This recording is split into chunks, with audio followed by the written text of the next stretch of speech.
Hai guys, thank you udah klik video ini. Oke lah, di treat horror kali ini lagi-lagi aku nemu sebuah cerita tentang sumpah pocong dari akunnya Niskala_skala. Yang menurut aku ini ceritanya nggak kalah serem ya dari cerita sumpah pocong yang pernah sebelumnya aku ceritain ke kalian. Nah jadi karena aku merinding pas ngebacain ceritanya gitu ya, jadi kalian juga harus merinding nih biar kita merinding bareng. Oke lah, langsung aja kita ke ceritanya. Tapi kayak biasa, sebelum kita lanjut, siapkan minuman dan cemilan kalian. Oh ya, soal cemilan ya, aku saranin ke kalian cobain deh cookies dari Kue ID. Ini kue kacang yang menurut aku ini kacangnya emang bener-bener berasa banget ya. Ditambah ini gurih-gurih manis gitu loh. Nah jadi ini fotonya dan ini Instagramnya. Jadi kalau kalian mau pantengin Instagramnya ya silahkan gitu ya. Di deskripsi juga aku udah siapin link Instagramnya. Nah jadi mohon maaf nih untuk adminnya yang harusnya di video ini aku tunjukin ke kalian ya kuenya, tapi karena nggak sengaja udah salah habisin semua gitu ya. Jadi kalau adminnya mau kirim kuenya lagi ya boleh banget gitu, kirim aja min ke alamat kemarin. Jadi kalau kalian pengen juga untuk kalian yang ada di daerah Jabodetabek, ini pas banget gitu ya. Karena Kue ID ini domisilinya ada di Jakarta Utara. Jadi kalian bisa langsung pesan aja nih di IG-nya. Nah, di sini aku nanya juga gitu ya dan adminnya, gimana Min kalau penonton aku ada dari luar Pulau Jawa mungkin pengen pesan juga gitu kan, bisa nggak? Nah, ternyata Kue ID itu tetap melayani pesanan luar Pulau Jawa gitu ya, asalkan kalian kuat aja gitu loh bayar ongkirnya. Oh ya, kalau kalian mau pesen, aku udah minta juga dengan adminnya diskon 10% khusus untuk kalian para Rizkripers. Jadi kalau kalian pesen ya kalian bilang aja kalau kalian itu Rizkripers atau penonton aku gitu. Jadi kalian bakal dapat diskon 10%. Lumayan tuh. Oke lah, kalau minuman dan cemilan kan udah siap, ya siapkan juga posisi ternyaman kalian dan redupkan juga lampunya. Kita mulai kisahnya. Kisah ini dialamin atau bersumber dari seseorang yang bernama Kidung. Dan ini kejadiannya udah cukup lama ya, sekitaran tahun 2005. Yang mana saat itu Kidung ini berasal dari suatu desa yang berada di Jawa Tengah. Tapi saat kejadiannya terjadi, awalnya Kidung ini sedang merantau tuh di Jakarta. Karena di Jakarta dia ini kuliah dan kerja gitu ya sebagai waiters di salah satu kafe yang ada di Jakarta. Jadi suatu hari tiba-tiba bapaknya Kidung ini nelpon. Di situ bapaknya ini nyuruh Kidung ini pulang gitu ya, intinya kayak gitulah. Nah jadi karena nggak biasanya gitu ya bapaknya nyuruh Kidung ini pulang. Nah di sini Kidung ini mikir takutnya ada apa-apa kan. Ya udahlah, akhirnya di situ Kidung pun janji nih dengan bapaknya kalau minggu depan dia ini bakal pulang kampung. Nah di situ Kidung pun langsung nemuin bos kerjanya itu untuk minta cuti sebentar tuh karena katanya dia ini mau pulang kampung gitu ya. Nah syukurnya bos kerjanya pun itu ngizinin dia pulang kampung. Jadi singkat cerita akhirnya dia pulang kampung juga, itu menggunakan bus selama 8 jam perjalanan gitu ya dari Jakarta ke desanya. Sekitaran jam 3 sore akhirnya dia nyampe juga di desanya dan pulang gitu loh ke rumahnya. Yang mana sampai di rumahnya itu sedang gak ada orang gitu ya. Bapak dan ibunya itu saat itu emang kebetulan sedang keluar. Nah jadi dia masuk nih ke dalam rumahnya. Dia ngeliat situasi rumahnya itu masih bener-bener sama ya. Karena katanya ya Kidung ini itu udah 2 tahun gak pernah pulang. Jadi begitu dia nyampe rumah, dia tuh emang langsung ngeliat situasi rumahnya ya. Yang katanya situasinya itu masih gak berubah, semuanya masih sama. Bahkan baunya pun itu masih sama loh. Jadi kurang lebih itulah yang dirasakan dengan orang yang merantau gitu ya, udah lama gak pulang kampung. Ya udahlah, setelah itu karena Kidung ini udah capek banget, akhirnya dia ini ketiduran lah. Pas maghrib dibangunin tuh dengan ibunya. Begitu bangun dia pun itu langsung mandi. Setelah mandi dia nonton tuh di ruangan TV. Dan disinilah bapaknya Kidung ini nyamperin dia. Nah disitu bapaknya bilang kalau malam ini ya bapaknya itu mau pergi tahlilan ke rumahnya Bu Sri, yang mana itu tetangga mereka. Nah denger itu Kidung pun itu langsung kaget gitu loh, kenapa tahlilan gitu kan tanyanya. Nah ternyata di situ bapaknya bilang kalau 3 hari yang lalu anaknya Ibu Sri yang bernama Sulis itu udah berpulang ke Yang Maha Kuasa gitu loh. Nah denger itu ya Kidung ini tuh makin kaget lagi, ditanya kan kenapa gitu loh, kenapa Sulis. Nah disitu bapaknya bilang kalau Sulis ini kena diabetes akut gitu. Nah jadi kenapa Kidung ini kaget? Karena Sulis ini itu emang teman masa kecilnya si Kidung, bahkan teman dekatnya gitu loh. Makanya si Kidung ini tuh bener-bener kaget kan dengar kabar kalau Sulis udah nggak ada. Ya udahlah, jadi Karena dia dengar kabar itu ya, akhirnya di situ Kidung pun siap-siap dan dia pun ikut bapaknya lah tahlilan ke rumahnya Bu Sri malam itu. Begitu nyampe di rumah duka, keadaannya pun itu udah rame ya. Bapak-bapak udah siap untuk doa bersama gitu loh. Lalu Kidung pun itu ikutlah di barisan bapak-bapak untuk mulai doanya. Nah, saat doa sedang berjalan, yang mana semua itu sedang fokus gitu ya dan kusuk untuk berdoa. Disinilah Kidung ini tiba-tiba ngerasa kedua kupingnya itu berasa sakit dan berdenging. Saking sakitnya dia tuh sampai megangin kedua kupingnya. Tapi bapak-bapak yang duduk di sebelahnya itu kayak seolah nggak memperhatikan kalau si Kidung ini tuh sedang merintih kesakitan. Semua itu tetap fokus berdoa. Saat sedang nahan rasa dengingan di kupingnya, disinilah dia ini tiba-tiba kaget ngeliat ke arah jendela depan gitu loh. Karena di situ ya dia ngeliat satu sosok pocong yang sedang berdiri, yang mana itu wajahnya hitam dan gelap, yang sedang ngeliat ke arah si Kidung ini dengan tatapan yang sedih banget. Nah di situ ya Kidung pastinya kaget dan shock dong dia di situ. Nah di situ dia terus merhatikan sosok itu gitu ya sambil terpaku. Dan disinilah Kidung ini baru sadar kalau itu ternyata sosok pocongnya Sulis. Tapi di situ ya yang ngelihat sosok pocongnya Sulis itu cuman dia, sedangkan bapak-bapak yang lain itu tetap fokus berdoa. Lalu nggak lama kemudian ya sosok pocongnya Sulis pun itu secara perlahan menghilang dan rasa sakit di kupingnya pun itu perlahan menghilang juga. Singkat cerita, setelah selesai berdoa, Kidung dan bapaknya pun akhirnya pulang nih ke rumah. Sampai di rumah, Kidung ini bener-bener masih kepikiran banget gitu ya dengan apa yang barusan dia lihat di rumahnya Bu Sri. Itu bener-bener kepikiran banget lah malam itu. Tapi di sini ya Kidung ini nggak cerita dengan siapapun soal apa yang dia lihat itu, karena ya mungkin nggak enak kan cerita soal hal yang nggak baik gitu loh tentang keluarga duka. Jadi itu takutnya malah bisa menyakitkan keluarga dukanya. Makanya ya udahlah dia itu lebih baik pendam aja. Awalnya kayak gitu. Jadi sampai rumah Kidung ini cuma nanya ke bapaknya, sebenarnya Sulis itu meninggalnya karena apa ya?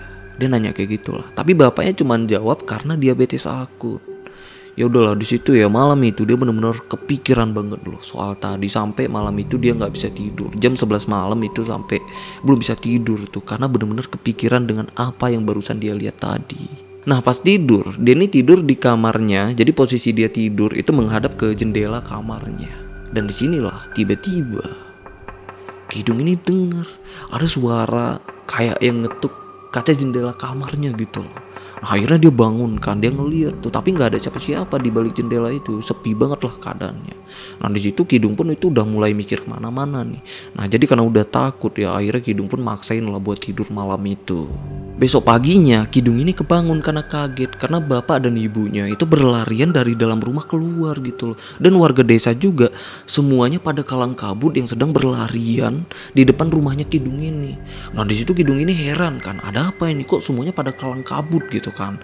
Ya udah akhirnya dia bangun itu nyamperin ibunya, saat itu ibunya sedang ada di depan. Nah dia nanya kan dan ibunya, ada apa bu, ada apa bu.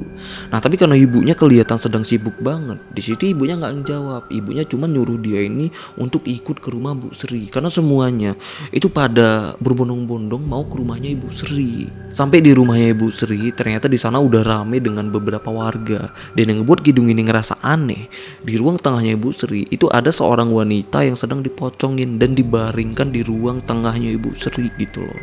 Nah di situ juga ada satu mbah yang merupakan sepuh gitu ya dari desanya yang seolah akan menangani wanita itu. Nah Kidung ini nggak tahu wanita itu siapa, kenapa dia dipocongin, padahal saat itu wanita itu masih dalam keadaan hidup. Nah sedangkan Bu Sri saat itu kelihatan sedang nangis gitu loh, yang sedang mengkafani wanita itu yang dibantu dengan ibu-ibu desa lainnya.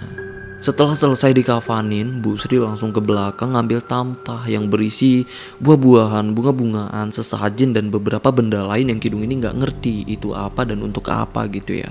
Lalu tampah itu pun ditaruh di atas kepala wanita itu yang sedang berbaring, dan di situ wanita itu benar-benar cuman berbaring sambil menutup matanya. Lalu simbah itu pun melafalkan kalimat dengan bahasa Jawa Kawi, yang mana di sini Kidung ini nggak ngerti gitu ya apa yang dilafalkan dengan mbah-mbah itu, karena dia ini emang sama sekali nggak ngerti dengan bahasa Jawa Kawi.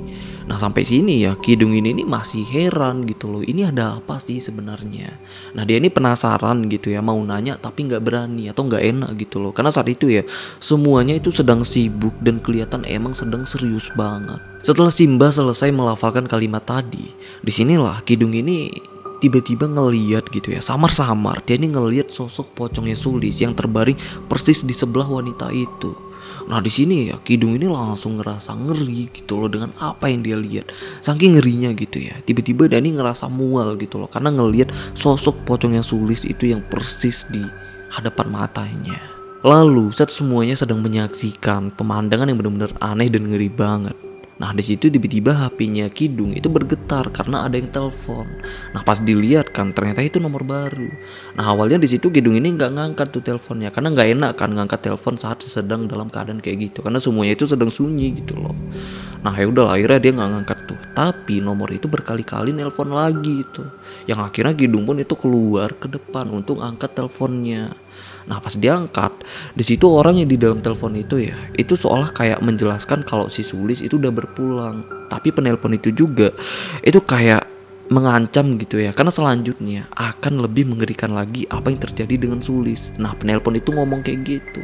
Nah di situ ya Kidung ini aneh gitu loh, ngerasa ini apa sih sebenarnya, ini apa sih yang terjadi dengan Sulis sebenarnya itu apa. Dia ini nanya-nanya gitu loh dengan si penelpon itu, tapi tiba-tiba orang yang nelpon itu tuh tiba-tiba matiin teleponnya.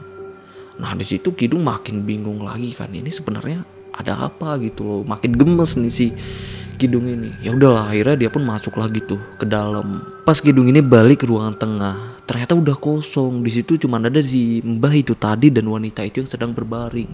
Nah di situ Mbah itu pun langsung nyuruh Kidung ini itu masuk ke kamar yang ada di ruangan tengah. Ya udahlah dia pun itu ikutin aja gitu ya, masuk ke ruangan tengah. Ternyata semuanya itu udah ada di dalam kamar itu. Itu termasuk bapak dan ibunya Kidung, termasuk Bu Sri itu udah ada di dalam kamar itu. Yang semuanya saat itu sedang dalam keadaan diam. Yang seolah ya Mbah itu kayak menyembunyikan mereka di dalam kamar itu. Setelah di kamar mereka semuanya benar-benar diem, itu kayak nunggu sesuatu yang terjadi gitu loh. Dan di sini tiba-tiba mereka semuanya kaget dengar suara dari luar. Itu suara wanita menjerit marah-marah. Dan samar-samar kedengaran juga nih suara Simbah itu kayak ketakutan. Nah jadi mereka ini nggak tahu gitu ya apa yang terjadi di luar kamar karena mereka ini cuma bisa dengar suaranya aja gitu loh.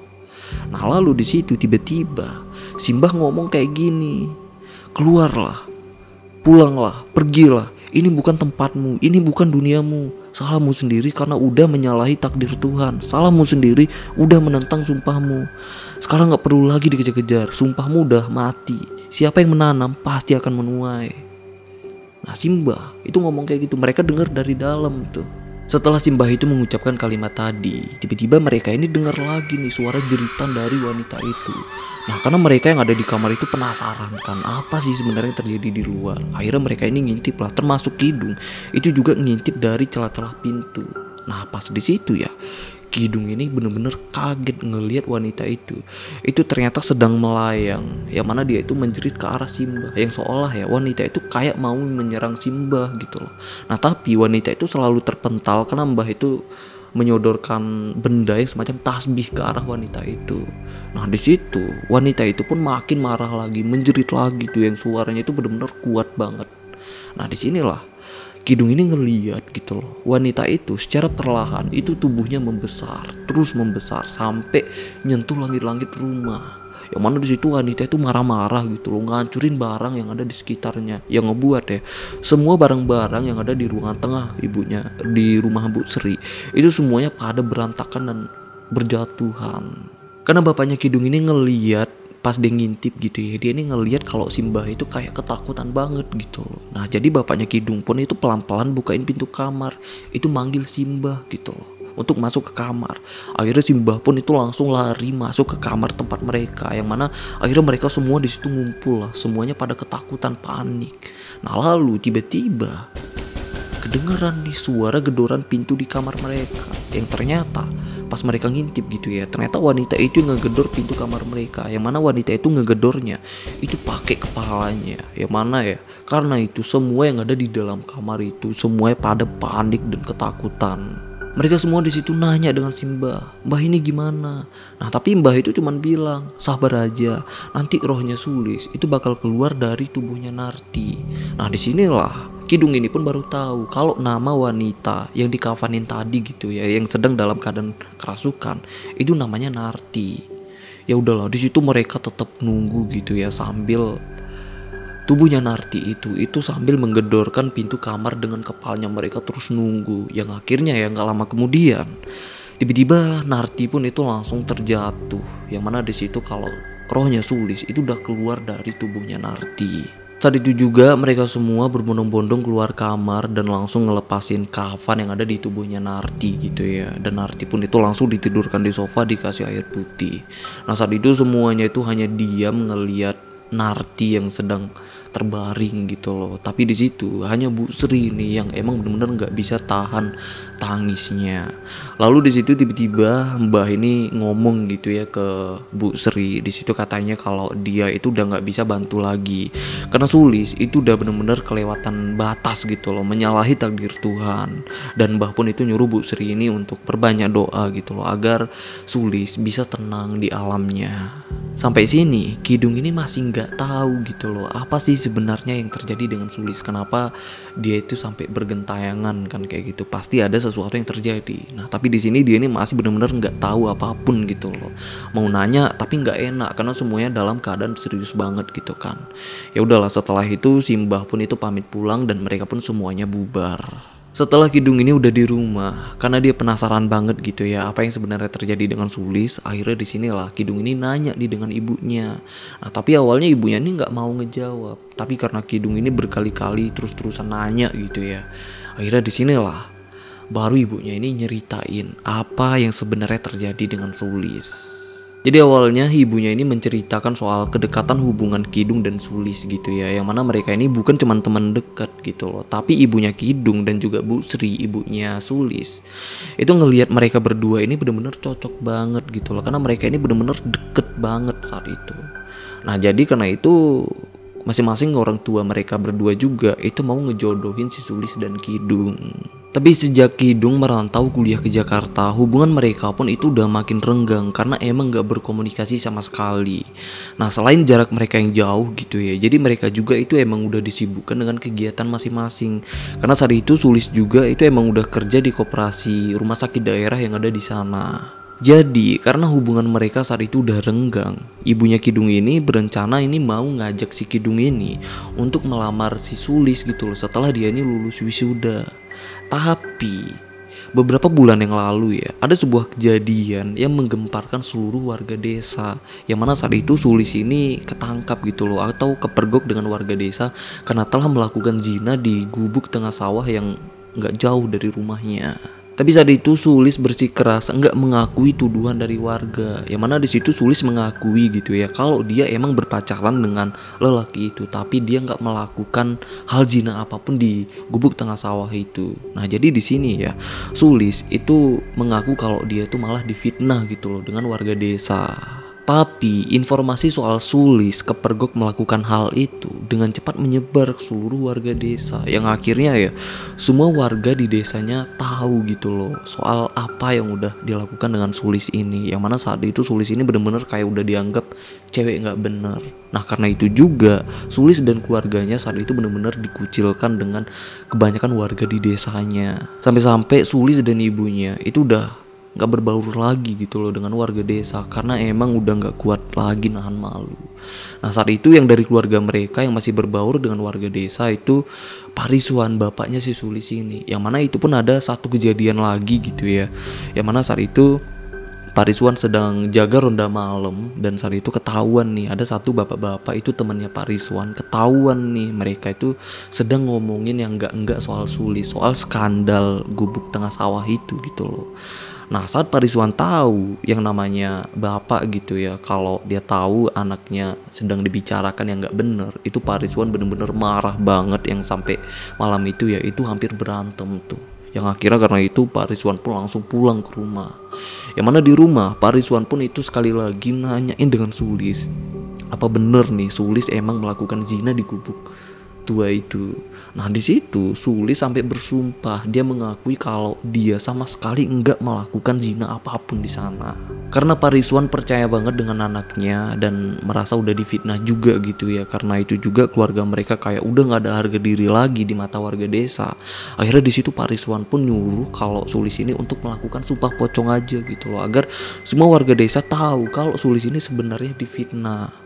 Ya udah di situ Sulis pun langsung menyetujui dan Pak Rizwan pun itu mulai merencanakan untuk sumpah pocongnya. Singkat cerita, kabar soal Sulis akan disumpah pocong itu akhirnya menyebar ke seluruh desa yang akhirnya semua tahu nih. Yang mana di situ ya sebenarnya banyak pro kontra dari masyarakat desa, ada yang nggak setuju gitu loh kalau Sulis ini disumpah pocong. Karena menurut mereka lebih baik ya kalau Sulis ini emang melakukan zina, ya lebih baik Sulis ini mengakui, jangan sampai sumpah pocong karena emang risikonya yang cukup tinggi. Tapi ada juga yang setuju gitu ya supaya Sulis ini benar-benar bisa terlepas gitu loh dari fitnahnya. Singkat cerita, akhirnya sumpah pocongnya pun itu dilaksanakan di sore hari di sebuah masjid yang ada di desa mereka. Yang mana di sana Sulis sudah dikafanin di hadapan banyak warga yang ngelihat prosesinya, dan sumpahnya pun itu dibimbing dengan seseorang sepuh di sana gitu ya yang ada di desanya yang biasa dipanggil Mbah Gandon. Dan sumpah pocongnya juga itu emang didampingin dengan seorang ustadz. Sebelum sumpahnya diucapkan, di sini Mbah Gandon ini mengumumkan ke warga desa yang hadir gitu ya, kalau tujuan sumpah pocongnya yang akan dijalankan dan Sulis ini, itu juga tujuannya untuk membuktikan kalau Sulis ini itu nggak melakukan apa yang kayak dituduh dengan warga desanya. Setelah itu barulah Sulis pun itu menyatakan sumpahnya. Di sumpahnya, awalnya Sulis ini mengakui salah kalau dia ini udah pacaran di gubuk itu, yang mana itu berakibat mengundang fitnah gitu kan dari warga desa. Tapi di situ dia bersumpah kalau dia sama sekali enggak melakukan zina apapun di gubuk itu. Kalau dia mendustakan sumpahnya gitu ya, dia siap akan binasa dengan cara yang mengenaskan dan akan bergentayangan mengganggu orang-orang terdekat dan keluarganya. Jadi itulah sumpah yang diucapkan dengan Sulis ini di hadapan banyak warga desa yang emang ngelihat prosesi sumpah pocongnya saat itu. Setelah Sulis ini menyatakan sumpahnya ya, di situ semua warga desa, bapak dan ibunya Sulis itu hanya diam aja gitu loh. Karena mereka mungkin kepikir gitu ya, karena sumpahnya itu emang bener-bener ngeri banget. Nah di sini Bu Sri sebenarnya ini khawatir gitu loh, gimana kalau anaknya emang bener-bener melakukan zina, jadi anaknya ini bakal kemakan sumpahnya sendiri gitu kan. Yang mana itu emang ngeri banget, karena sumpah pocong itu bukan sumpah sembarangan. Lalu beberapa hari kemudian setelah sumpah pocongnya dilakukan, itu sama sekali nggak ada hasil gitu ya, karena Sulis ini tetap dianggap sebagai ya perempuan yang nggak bener gitu loh. Nah lalu nggak lama kemudian desas-desus soal informasi Sulis hamil pun itu mulai menyebar nih ke seluruh warga desa, yang akhirnya ya semua warga tahu kalau Sulis ini itu sedang hamil di luar nikah, yang artinya ya warga nganggap kalau Sulis ini emang benar-benar melakukan zina di gubuk itu. Nah jadi informasi soal Sulis hamil itu berawal dari tetangga sebelah rumahnya Sulis gitu loh. Jadi rumahnya Sulis itu cuma sekat dinding gitu ya dengan tetangganya. Jadi saat itu tetangganya ini dengar pembicaraan Sulis dengan ibunya, yang mana saat itu Sulis ini minta maaf gitu loh dengan ibunya kalau dia itu sedang dalam keadaan hamil. Nah jadi karena tetangganya ini dengar, akhirnya dia ini ceritain lah ke warga yang lainnya, yang akhirnya semua warga jadi tahu, informasinya itu menyebar gitu loh ke seluruh desanya. Jadi karena itu keluarganya pun itu makin disudutkan lagi tuh di desanya, yang akhirnya ya mereka sekeluarga itu sampai nggak berani keluar rumah loh, yang seolah-olah rumahnya itu kayak nggak ada orangnya, tapi ya semua warga desa tahu kalau mereka itu ada di dalam rumah, karena ya sekeluarga udah trauma banget gitu. Lalu singkat cerita, 3 bulan kemudian saat tengah malam gitu ya, ibunya Kidung itu sedang tidur. Tiba-tiba bangun karena rumahnya itu diketuk dengan Bu Sri. Mana di situ Bu Sri nangis-nangis minta tolong gitu loh dengan ibunya Kidung ini. Karena katanya saat itu Sulis sedang sakit parah. Ya udahlah, di situ bapak dan ibunya Kidung pun itu langsung datang ke rumah Bu Sri. Sampai di sana mereka itu kaget ngelihat Sulis. Itu keadaannya itu udah mengerikan banget. Yang mana di sana ya Sulis hanya bisa terbaring, matanya udah melotot dan tubuhnya itu dipenuhi dengan borok. Di situ Sulis sama sekali nggak bisa ngomong, nggak bisa menggerakkan tubuhnya, alias lumpuh gitu loh. Malam itu juga akhirnya Sulis ini langsung dibawa ke rumah sakit gitu ya. Sampai di sana Sulis langsung ditangani dokter. Setelah 3 jam mereka nunggu, akhirnya dokter menjelaskan kalau Sulis ini katanya terkena diabetes akut gitu loh. Yang mana di situ Sulis emang bener-bener nggak bisa ngomong, nggak bisa ngapain pun, nggak bisa menggerakkan tubuhnya gitu ya. Bahkan borok yang ada di tubuhnya itu udah mulai ngeluarin bau busuk. Nah lalu besoknya akhirnya ya Sulis pun itu mengembuskan napas terakhirnya. Singkat cerita, setelah Sulis dikuburkan, banyak warga dan tetangganya yang mengatakan mampus gitu ya, karena apa yang udah terjadi dengan Sulis ini. Karena menurut mereka, kalau emang Sulis melakukan zina ya harusnya dia ini mengakui gitu loh, bukan malah menantang sumpah dan melakukan sumpah pocongnya, karena itu berkesan menantang sumpah kali ya. Makanya banyak warga desa itu benar-benar kayak ya seneng banget gitu loh dengan apa yang udah terjadi, bukan malah simpati gitu ya dengan keluarga yang udah ditinggalkan. Sedih sih, mungkin aja kalau hukum sosial nggak kejam untuk wanita yang melakukan zina, tapi emang mengedukasi untuk memperbaiki, ya mungkin aja Sulis ini mau mengakui salahnya dan dia tetap bisa fokus untuk memperbaiki dirinya biar dia ini setara lagi gitu loh dengan wanita-wanita yang ada di sekitarnya. Nah tapi karena hukum sosial yang emang kejam banget khusus untuk wanita aja, yang emang nggak berfokus untuk mengubah hal buruk menjadi hal yang baik, malah semuanya fokus untuk menjadi Tuhan atas dosa-dosa orang lain, ya pastinya Sulis ini takut banget gitu loh untuk mengakui kesalahannya, karena nggak ada wanita yang mau dianggap kotor. Nah jadi ya, wanita kok udah dianggap kotor itu kasihan banget sih. Mau kayak gimana pun ya, dia ini tetap dianggap kotor. Nah jadi, manusia mana, wanita mana yang semangat untuk hidup kalau mereka dianggap kotor permanen? Ya nggak sih? Jadi kita balik lagi ke ceritanya. Jadi itulah yang diceritakan dengan ibunya Kidung ini gitu ya, soal apa yang sebenarnya terjadi dengan Sulis. Nah di situ Kidung pun itu benar-benar kaget gitu ya, pastinya shock lah apa yang terjadi dengan Sulis ini. Dan di situ dia pun mengakui kalau sebenarnya ya dia ini emang pernah ada perasaan dengan Sulis, tapi sejak dia merantau ke Jakarta jadi ya perasaan dan dia pun itu emang sama sekali nggak kepikiran lagi lah dengan Sulis. Ya karena udah bertahun-tahun juga kan dia ini merantau di Jakarta. Ya udahlah, setelah itu Kidung ini pun siap-siap untuk tidur. Yang mana pas dia mau tidur dia ini kepikiran lagi nih soal nomor yang nelpon dia tadi.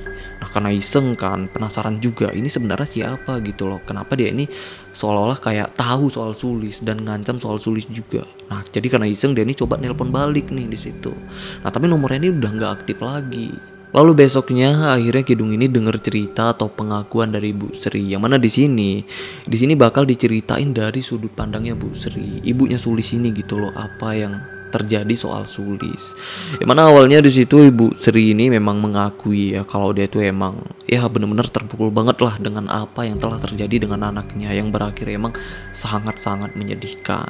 Dan di situ juga Bu Sri ini emang cerita yang mana dia katanya ya dia ini sempat melihat Sulis pulang ke rumah setelah Sulis dikuburkan. Jadi setelah Sulis dimakamkan, yang mana di situ Bu Sri itu emang benar-benar stres banget gitu ya dengan apa yang udah terjadi. Terutama dia ini kehilangan Sulis, itu anak satu-satunya gitu loh, yang mana itu yang ngebuat Bu Sri ini itu melamun lah sepanjang hari sampai malam. Dia tuh nggak bisa tidur karena emang melamun terduduk di kamarnya.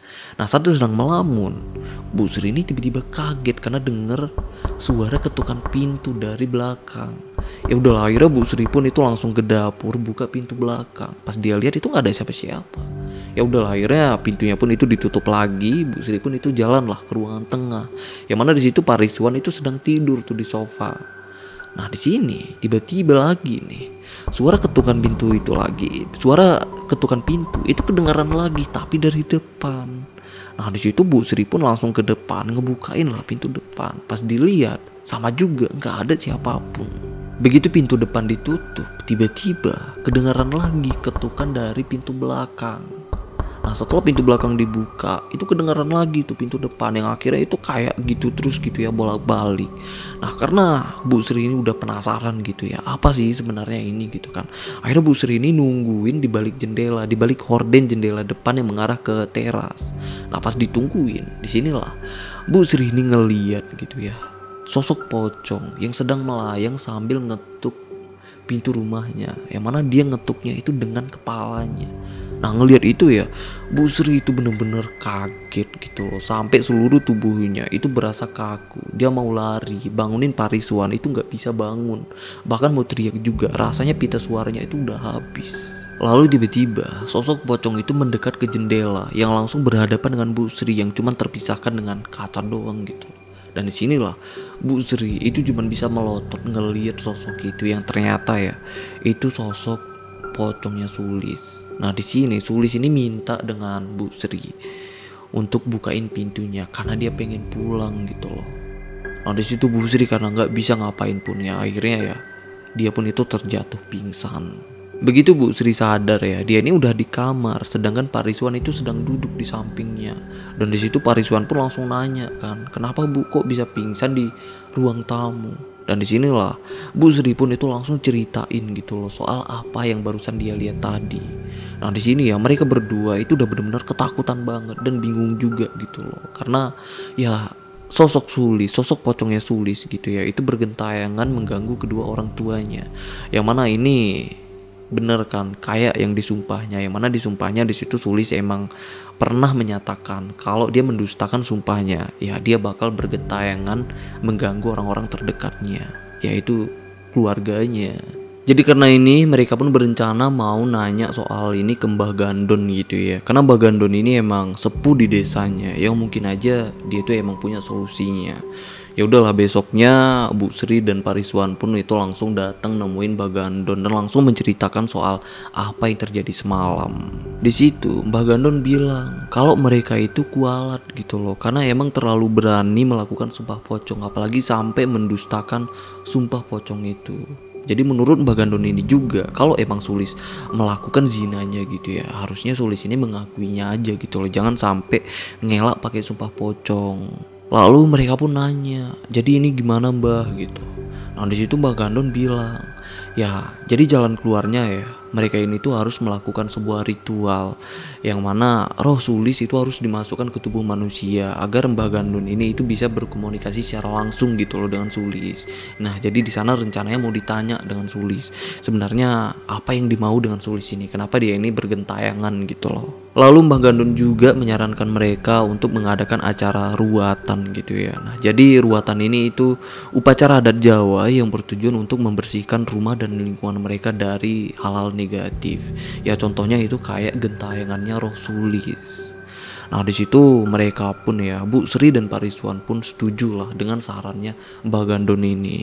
Nah setelah mereka udah dapat solusi gitu ya dari Mbah Gandon, mereka pun di situ langsung pamit pulang. Malamnya di rumah Bu Sri itu ada tahlilan gitu ya, doa bersama. Nah setelah tahlilannya selesai malam itu, yang mana di rumah itu cuma ada Bu Sri dan Pak Rizwan aja. Yang mana Pak Rizwan itu sedang beres-beres tikar di ruang tamu depan, sedangkan Bu Sri itu sedang nyuci piring di belakang.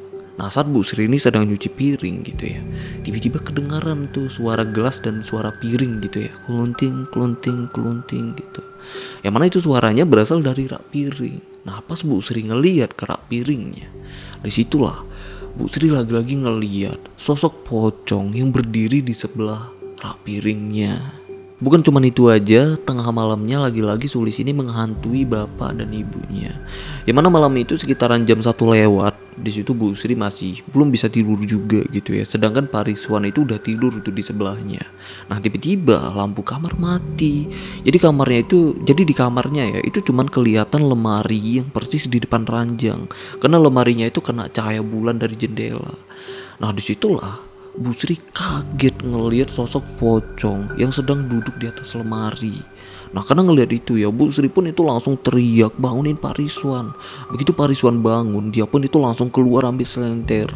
Pas cahaya senter disorot ke atas lemari, itu nggak ada apa-apa.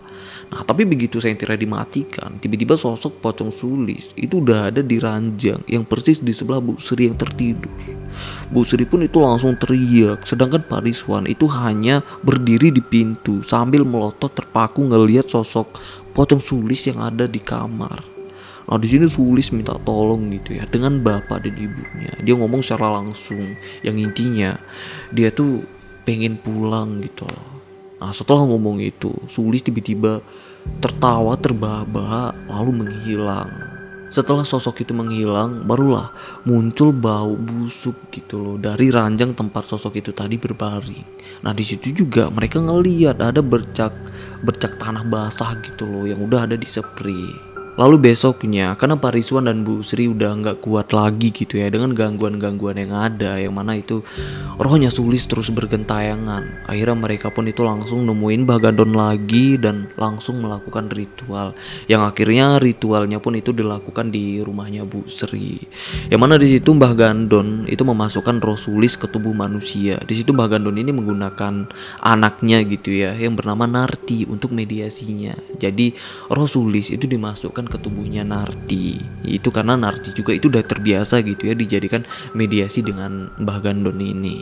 Jadi inilah ritual yang dihadirin Kidung, yang mana saat itu Kidung ini masih nggak ngerti gitu ya kenapa tiba-tiba pas dia datang ke rumah Bu Sri, di ruang tengahnya itu ada seorang wanita yang nggak dia kenal yang udah dikafanin, padahal wanita itu masih hidup gitu loh. Nah jadi itulah ceritanya dari sudut pandang Bu Sri, yang mana di sini ya Bu Sri ini emang menceritakan ini ke Kidung, dan di sini juga Kidung ini akhirnya baru benar-benar tahu apa yang sebenarnya terjadi. Setelah Bu Sri menceritakan itu tadi ke Kidung, beberapa hari kemudian Bu Sri juga itu mengadakan acara ruatan di rumahnya. Yang mana acaranya itu dihadirin dengan banyaknya warga desa, karena acaranya juga itu diadakan semacam acara wayang kulit kecil-kecilan gitu ya. Dan acaranya juga itu selesai sampai sore. Setelah acaranya selesai, barulah Pak Rizwan dan Bu Sri itu ngomong di hadapan warga desa, yang mana di sana mereka ini benar-benar minta maaf gitu ya ke seluruh warga desa karena apa yang udah mereka lakukan dan apa yang udah Sulis lakukan, yang itu emang mengundang hal negatif gitu loh di kalangan masyarakat desanya, dan juga udah mencemarkan nama baik desanya juga saat itu. Lalu setelah itu Mbah Gandon pun itu ngomong di hadapan warga desa dan juga di hadapan Bu Sri dan Pak Rizwan gitu ya. Yang mana di sini Mbah Gandon ini itu berbicara mewakili warga desa, yang katanya ya di sini Mbah Gandon ini berharap apa yang telah terjadi dengan Sulis itu semoga nggak terulang lagi gitu loh, dan warga juga itu udah memaafkan Sulis dan kedua orang tuanya dari apa yang telah terjadi. Dan di sini mereka berharap ya Sulis ini bisa tenang di alamnya dan mendapat ampunan gitu ya dari Yang Maha Kuasa. Lalu setelah itu ya acaranya pun itu benar-benar selesai, semuanya bubar. Gitu juga dengan Kidung ya, dia pun itu pulanglah ke rumah dengan bapak dan ibunya. Malamnya saat Kidung mau tidur, lagi-lagi nih yang seolah ini giliran Kidung gitu ya, yang diganggu dengan rohnya Sulis. Dimana awalnya dia ngira setelah acara ruatan dan ritualnya dilakukan itu benar-benar udah bersih gitu ya, nggak ada kejadian-kejadian lagi. Ternyata enggak loh, karena malam itu saat Kidung mau tidur, dia ini ngeliat tiba-tiba di sebelahnya gitu ya, itu udah ada sosok pocong Sulis yang berbaring persis di sebelahnya di ranjang tempat tidurnya gitu loh. Yang mana ini kejadiannya hampir sama gitu ya, yang kayak dialamin dengan bapak ibunya Sulis ini. Yang mana setelah dia ngelihat sosok pocong Sulis yang persis di hadapannya, nah setelah itu setelah menghilang ya sosok itu kayak ninggalin bau busuk, dan juga di seperti tidurnya gitu ya itu emang ada tertinggal bercak-bercak tanah basah.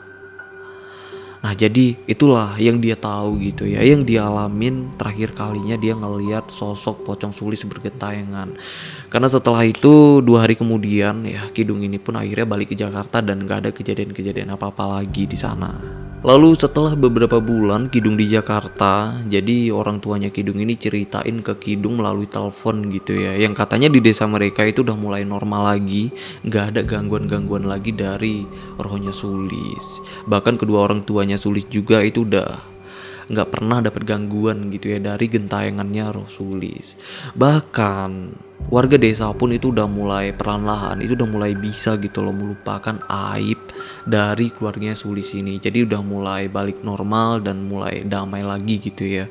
Ya mungkin saat itu orang tuanya Sulis juga itu udah mulai berbaur lagi gitu loh dengan warga desa. Tapi di akhir ceritanya sampai sekarang Kidung ini masih nggak tahu gitu ya siapa orang yang nelpon dia saat dia ini ikut ritual di rumahnya Bu Sri. Jadi itu sampai sekarang itu benar-benar masih misteri, nggak tahu itu apa tujuannya dan itu siapa. Jadi itulah ceritanya yang diceritakan Kidung ini melalui akun Twitternya Skala Niskala ini. Jadi mohon maaf kalau ada lebih dan kurang gitu ya dari ceritanya, karena di sini aku berusaha untuk menceritakan ini secara semaksimal mungkin ke kalian dan semudah-mudahnya untuk bisa kalian pahamin gitu loh dari cerita ini. Dan semoga ada pembelajaran yang bisa kita petik dari cerita ini, yang pastinya semoga cerita ini bisa jadi asupan creepy kita semua. Ya semoga kalian juga merinding gitu ya, biar kita merinding bareng. Oke lah, sampai sini aja. Thank you banget untuk kalian masih nonton, dan thank you juga untuk pemilik akun dari cerita ini ya. Thank you banget gitu loh. Oke lah, sampai sini. Aku Rizky Wadiono. Bye bye.